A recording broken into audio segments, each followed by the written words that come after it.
That'll be $4.20, lady. Here you are, driver. Please keep the change. Thanks, lady. You're quite welcome, I'm sure. Grace! Oh, Grace!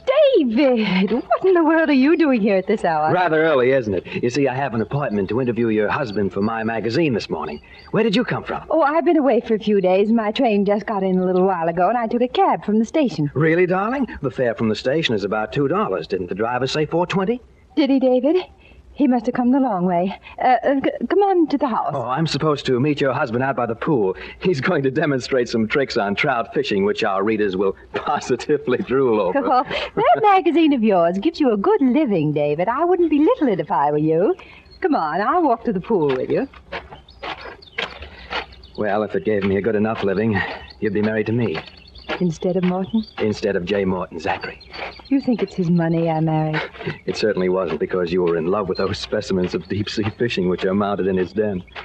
Or with the fact that he was perhaps the leading authority on the use of wet Coachman flies for trout fishing. You're quite sure I would have married you if you'd had Jonathan's money? Reasonably. You know, Grace, I don't think I'll ever change about you. I think I've loved you from the first moment I saw you. Thank you. Well, here's the pool. You know, it's a sort of symbol of this whole place, all white and large.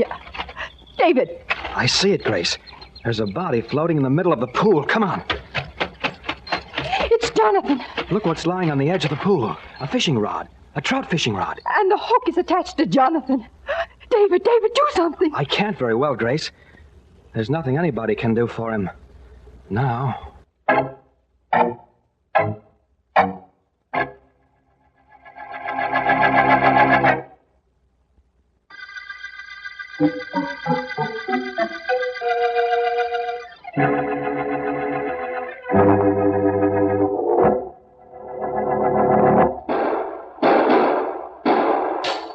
Did you get him, Chief? Did you? I don't think so. Maybe winged him, but he got away through that window. Casey'll pick him up downstairs. I put him under the fire escape. If I remember Casey, it's more likely the killer got him.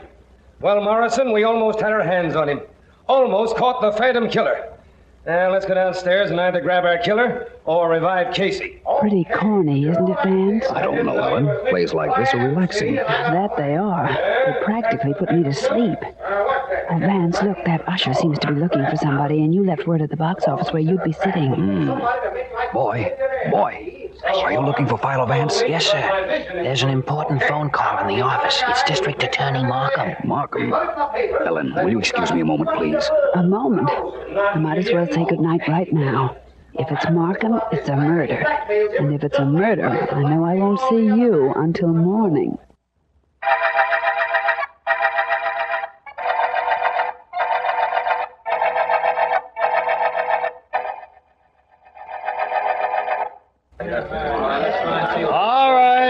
All right now.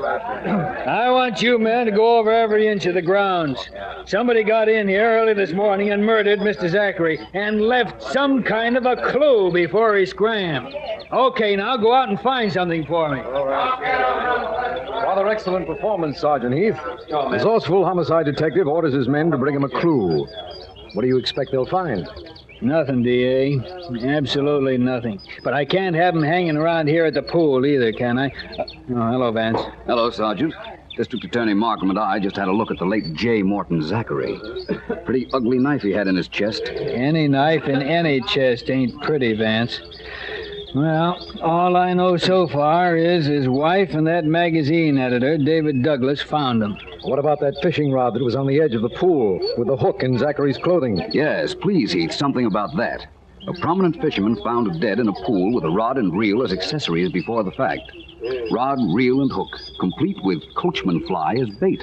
Intriguing. I don't know about it being intriguing. All I know is I'm working on my day off. Well, the hook was attached to him, all right, and the rod lying on the edge of the pool. Why, I don't know. Or who killed him, I don't know. Glad you came, Vance. Certainly, Markham. I admire mystery plays. Ellen and I were seeing one when you phoned me. But I'm more partial to unusual real-life murder cases. No, I gotta go to work. Hey, Morgan. Eh? Get in that overgrown bathhouse and see what you can find. These articles on the ground here, the ones in the sergeant's handkerchief. I imagine they were found on the dead man. So I understand. A handkerchief, wallet with nothing unusual in it, and these keys. Oh, funny thing about these keys, Vance. Wonderful example of colonial architecture, Markham. The house, I mean, and beautifully kept grounds. Vance, I was saying there's a funny thing about these keys. Yes, I know. One of them doesn't open any lock belonging to Zachary. Do you know there's a definite resemblance between colonial Now, wait a and minute, southern... Vance. How could you possibly know that about that key? It's true, isn't it? Yes, it is true. Heath tried every one of them. Each one is for some different door or Zachary's office or car. But that shiny one in the middle, that's the one that opens nothing. Only how did you know? Because it's the shiny one, Markham. Either it's a new key to an old lock, or it fits some door that was just constructed. Neither of which is very likely. Or it doesn't belong to any of Zachary's locks. Where's Mrs. Zachary, Markham? In the house. Sergeant Heath asked you to hold herself available for questioning. He wasn't thinking of my questioning, I don't suppose, but I'm grateful just the same. If you don't mind, Markham, I think I'll join the lady.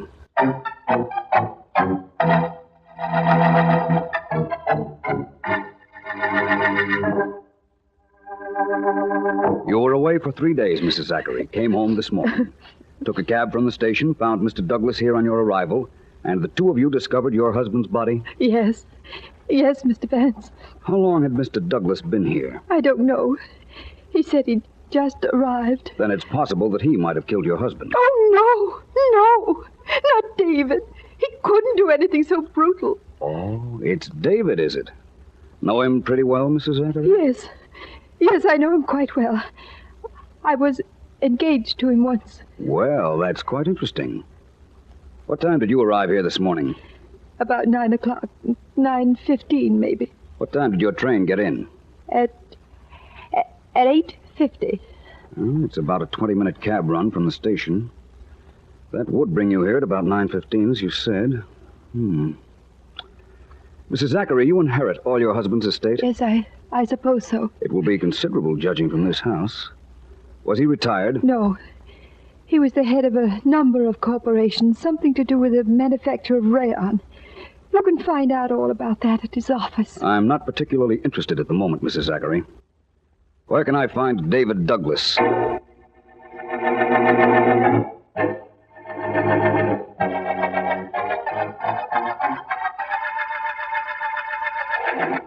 If you've come to arrest me, Vance, arrest me.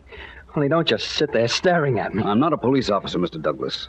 All I want to know is, did you kill Zachary? No, I didn't kill him. I told you I had just driven up to his house a moment before Mrs. Zachary arrived. I was there, standing there, when she got out of the cab. I paid the driver. How much did she pay the driver? She gave him a bill, a $5 bill. Told him to keep the change. That's quite a sizable tip. I rode out to the house from the station, and the meter only read $2. What's the difference how big a tip it was? Besides, the fare wasn't $2. It was $4 something. I heard that. Get through with me, Mr. Vance. Please get through with me. You're awfully nervous, Mr. Douglas. I won't be too long now. Coincidentally, I know that you were once engaged to Mrs. Zachary. Yes, I was. Vance, listen, I know the police let me go, but that they're watching me, waiting for me to make a false move and daring me to make one. I can't stand this anymore. I can't, I tell you. I'm going to... If you kill yourself, Douglas, it's practically a confession that you murdered Zachary. Do you want that? Oh, no, I don't want that. I don't know what I do want, but it's not that. Here. Take the gun, Vance. Take it and go away. Please go away. Please leave me alone.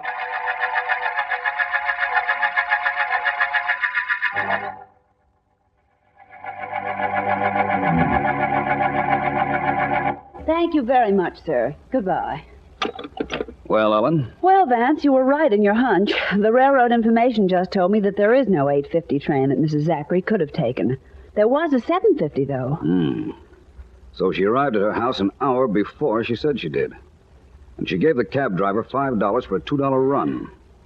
Well, let's see now. She could have arrived at her home about 8, killed her husband, had the cab driver wait, then drive her around a while and back to the house in time to meet Douglas. Oh, got yourself a prospect, Vance? 3 prospects. Mrs. Zachary, David Douglas, and a certain Hastings. What, may I ask, are Hastings? They're people. And this particular one is George Hastings, assistant to the late Mr. Zachary. Have you seen him yet? No, I tried to, but he sent out word that he was too busy. I think I have an idea how to talk to him, though. It seems important to find out just what Zachary's rayon business means. Well, when you get that certain look on your face, you mean business yourself. A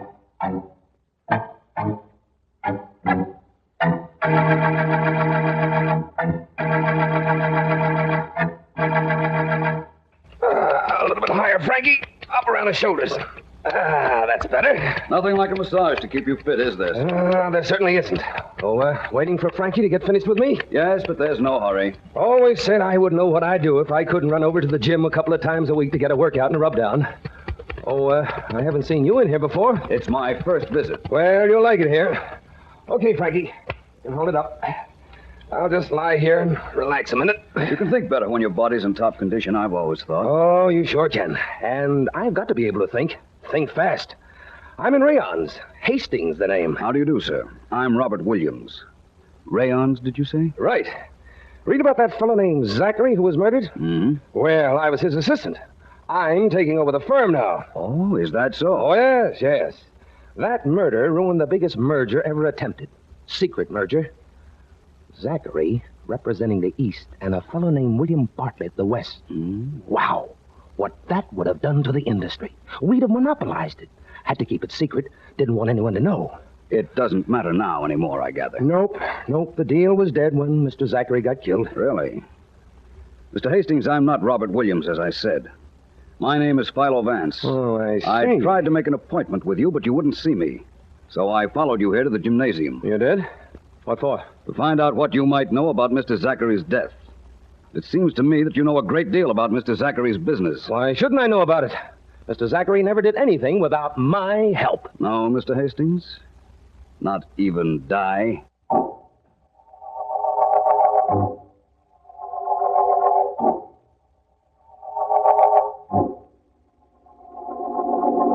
I'm glad you came with me to pick up this David Douglas, D.A. I like having you along on cases when Vance isn't along with you. I don't know why that is, Heath. Vance never objected to you. Why should he object? I never outsmarted him, did I? This is the Douglas apartment right here. Wait a minute. I'm pretty sure he did it, D.A. Just found out he was engaged to Mrs. Zachary before she married her husband in that rod and reel business. That'd be right up his alley. Come on, open up in there. Open up. That shot came from Douglas' apartment. Break down the door, Heath. Here, I'll help you. Right. Once more, and I think we've got it, Heath. All right. They're in, D.A. A little late. Look at him. Still holding the gun, too. Yeah, look around the apartment, Heath. And while you're at it, you might look around for another suspect who had as good a motive and opportunity to kill Mr. Zachary as the late David Douglas.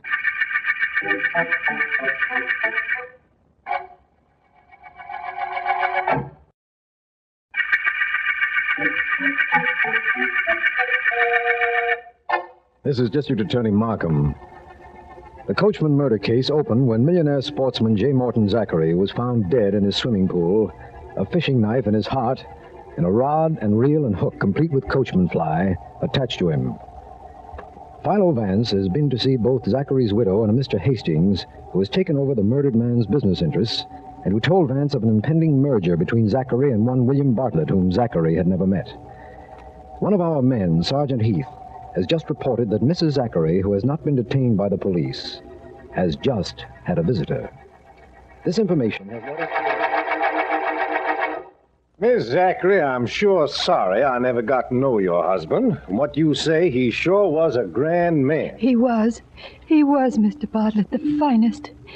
It was nice of you to come down, especially since you'd never met either of us. You had to come, ma'am. Was going to be your husband's partner. I beg your pardon. Oh, shucks, ma'am. Nobody knew about it except him and me. We was going to have our first meeting up at my place, a meeting set up for today and get real organized. Sure was a shame. Well, now, ma'am, if there's anything I can This do... is terribly rude of me, I know, but may I please come in? Mr. Vance. I apologize deeply for this intrusion. I did knock on the door, but nobody answered, and the door was open. Mr. Vance, this is Mr. Bartlett. How do you do? Hi, son. Glad to meet you. I wish it was under different conditions, but I'm glad to meet you. I was just going in case you got something to talk to Miss Zachary private-like. I'd like to talk to you, if you don't mind, Mr. Bartlett. Me, son? About what? About that merger you and Mr. Zachary were planning. Well, how'd you hear about that? I didn't even know about it until just now, Mr. Vance. A private investigator makes it his business to find out things that people in general don't know. In this case, it wasn't very difficult. Well, son, what do you want to know about the merger? Oh, I guess just why you were merging and some of the details. Well, why? Because we've been cutting each other's throats, Zachary and me, for years. One way to stop being competitors was to become partners. But we never did get to meet on account of, well, asking your pardon, ma'am, on account of what happened here yesterday. You'd never met Zachary, eh, Bartlett? I wanted to be sure of that. Nope, never. And now I'll be going. Now, please call on me, Miss Zachary, if there's anything I can do for you. Thank you very much. Bye, Mr. Vance. Nice to have made your acquaintance. Thank you, Mr. Bartlett. It was nice meeting you. Now, Mrs. Zachary, I think it's time you and I had a little understanding. According to what I've found out, you arrived here yesterday morning a little after 8 o'clock, not 9:15 as you said. You found that out? Yes. I also found the cab driver who took you out here from the station. He said he drove you here twice.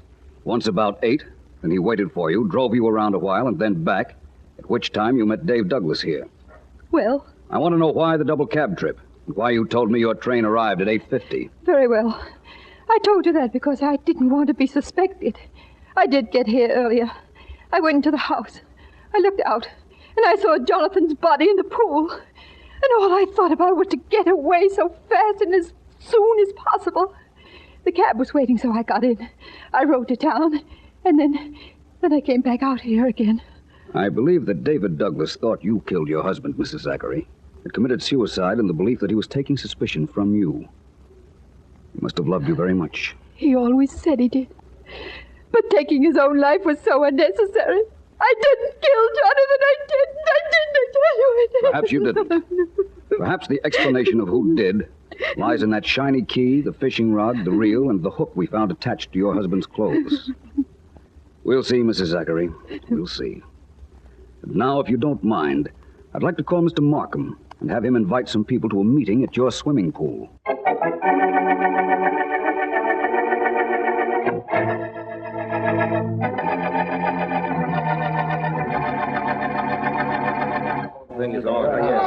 Please, everyone, may I have your attention? Want me to keep him quiet, Vance? No, Sergeant Heath, thank you just the same. Now, we are in what I imagine was a combination bathing cabin and trophy room. Is that what it was used for, Mrs. Zachary? Yes, Mr. Vance, that's right. All of you can see that there is fishing equipment, mounted fish, and fishing knives in this room.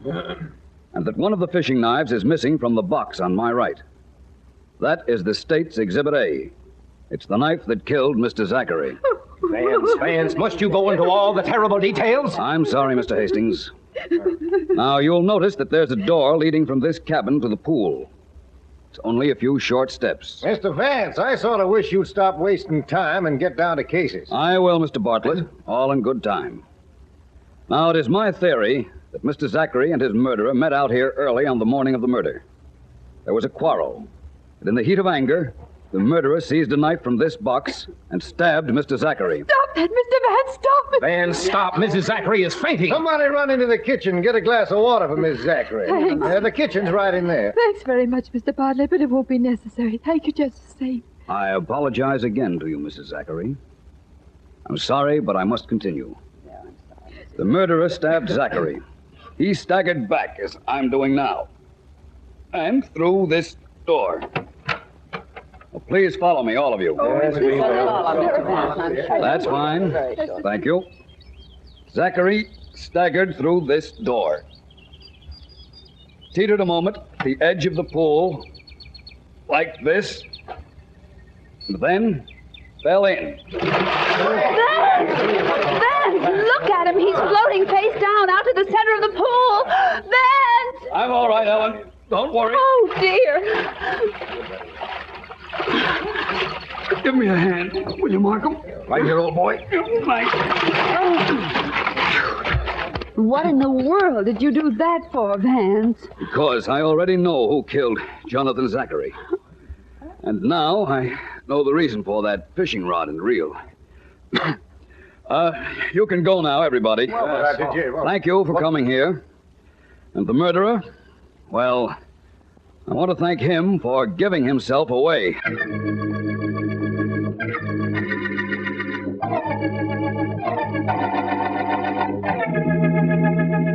Well, Vance, we're here. You said to drive you here, and I did. Now tell me what this place is. It's the place, Sergeant Heath, that's going to give me the proof of who murdered Mr. Zachary. It's a hunting lodge. Look, you said after you fell in the pool that you knew who did it. I still know, but I need proof. You brought the key, Sergeant? The shiny one we found in Zachary's pocket? Sure. Only what makes you think it's going to open a door you never saw before? I'm the positive type. Come on, let's try it. Come on, Heath, if you want to watch. I'm coming, Vance. Okay, there's the front door. Go ahead. One key, one little lock, one little turn. Having trouble, Vance? It doesn't seem to fit. Can't understand this. Wait a minute. This lock is brand new. So? So, maybe it's been changed since the murder. Heath, drive me to the nearest town so I can find the nearest locksmith. I refuse to admit a little luck can make me so very wrong.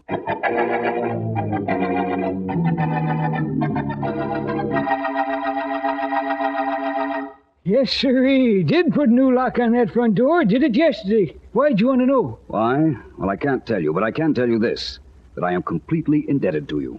Please accept this $5. Yeah, sure, I'll take it.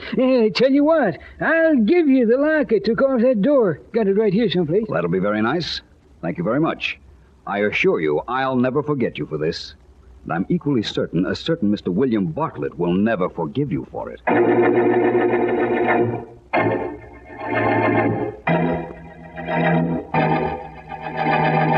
Now, look, Bartlett, it's 4 hours since we've held you here at headquarters. We've told you how we know you killed Zachary. Now, you tell us why you did it.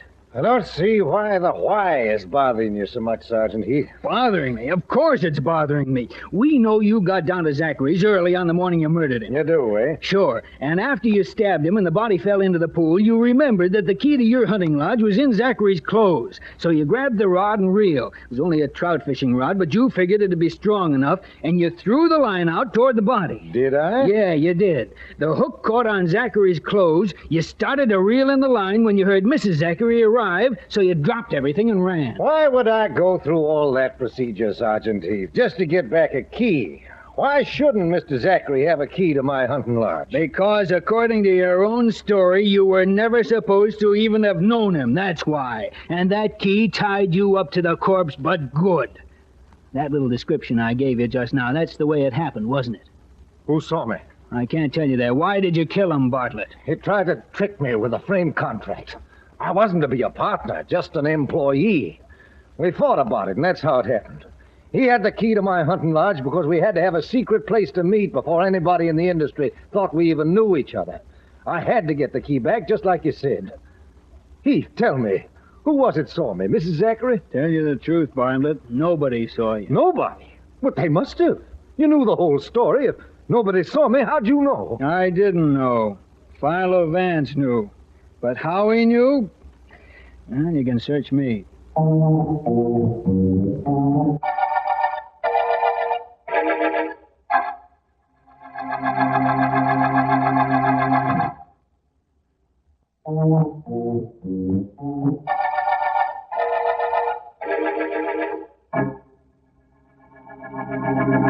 Vance, please, can we play 20 questions? Do you need 20, Ellen? I'm not sure yet. Let me start with 1.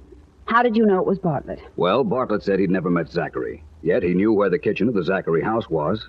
Remember his telling Heath where to get a glass of water when Mrs. Zachary almost fainted? Yes, but did that prove that he murdered her husband? No, but it made it obvious that he and the murdered man had been meeting here. And if they had been meeting here, it might be that they'd met at Bartlett's lodge. It might still further be that the shiny key Zachary had was the key to the front door of the lodge. It was, even though Bartlett tried to throw me off with a new lock. And that's all the proof you needed? Well, I helped a little. I stayed away when you went to Bartlett's lodge, didn't I? Yes, you did. You know, someday, Ellen, our little enterprise here will be reading Vance and Deering, private investigators. I can see it just as plain. I can see something even plainer than that. I can see that we're at the end of the Coachman murder case.